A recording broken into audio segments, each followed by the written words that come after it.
CM Keshav Prasad Maurya ने कहा, एक तरफ ममता बनर्जी सरकार बांग्लादेश से अवैध ग्रामवासियों को भारत में प्रवेश करने की खुली छूट देती है, वहीं दूसरी तरफ अपने वोट बैंक के लिए उन अवैध प्रवासियों को ओबीसी प्रमाण पत्र जारी करती है।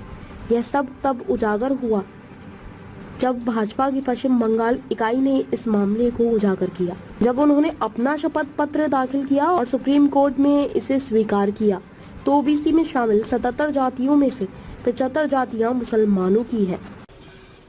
ममता बनर्जी सरकार एक तरफ बांग्लादेशी घुसपैठियों को घुसपैठ की खुली छूट देती है और वोट बैंक की राजनीति, पिछड़ों और दलितों का हक छीनने के लिए उन्हीं घुसपैठियों को पिछड़ी जाति का प्रमाण पत्र बना करके देने का काम करती है। और इसका खुलासा तब हो गया जब भारतीय जनता पार्टी पश्चिम बंगाल इकाई ने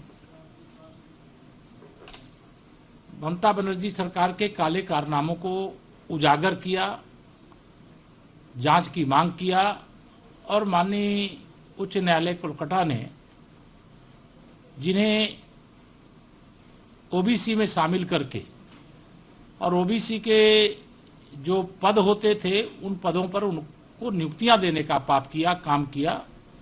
इससे पूरे देश के अंदर लोगों में गुस्सा है। अभी जब सुप्रीम कोर्ट में इन्होंने शपथ पत्र दिया और इस बात को स्वीकार किया कि जो 77 जातियों को ओबीसी में शामिल किया गया उसमें से 75 जातियां ये मुस्लिमों की हैं। ममता बनर्जी जी की सरकार तुष्टीकरण की घटिया, घिनौनी और पिछड़ा विरोधी राजनीति की अपराधी है। ऐसी सरकार जिसकी सरकार में पश्चिम बंगाल में कानून व्यवस्था ध्वस्त हो चुकी है, लोगों की जान बचाने वाले डॉक्टरों की भी जीवन और उनका सम्मान और उनकी इज्जत सुरक्षित नहीं है। और उसी के साथ जब पिछड़ों का इस प्रकार से हक छीनने का काम किया जाए तो वह एक गंभीर विषय है, बहुत चिंता का विषय है। और ममता सरकार के ये काले कारनामे, यह साजिश उजागर हो चुकी है और इस पर देश की भी निगाह है कि किस प्रकार से तुष्टीकरण की राजनीति करने के लिए पिछड़ों का हक छीन करके मुस्लिमों को देने का काम किया जा रहा है। धन्यवाद। इसके आगे क्योंकि देखिए, इसमें घोटाला जिसको कहते हैं ना, ये ओबीसी जाति में शामिल करने का एक बड़ा घोटाला किया गया। कई लोगों ने आज आवेदन किया और आज ही उनको पिछड़ी जाति में शामिल होने का प्रमाण पत्र मिल गया। किसी को 1 दिन में मिल गया, किसी को 2 दिन में मिल गया। भारतीय जनता पार्टी पिछड़ों के हक की रक्षा के लिए जो भी लड़ाई लड़नी पड़ेगी वो लड़ाई लड़ेगी।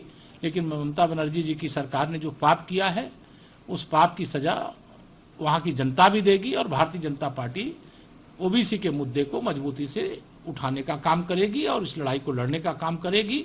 जो गलत तरीके से ओबीसी की सूची में शामिल करने का काम किया गया है, उनको बाहर करने की जो मांग है उस मांग को लेकर के लड़ाई लड़ेगी।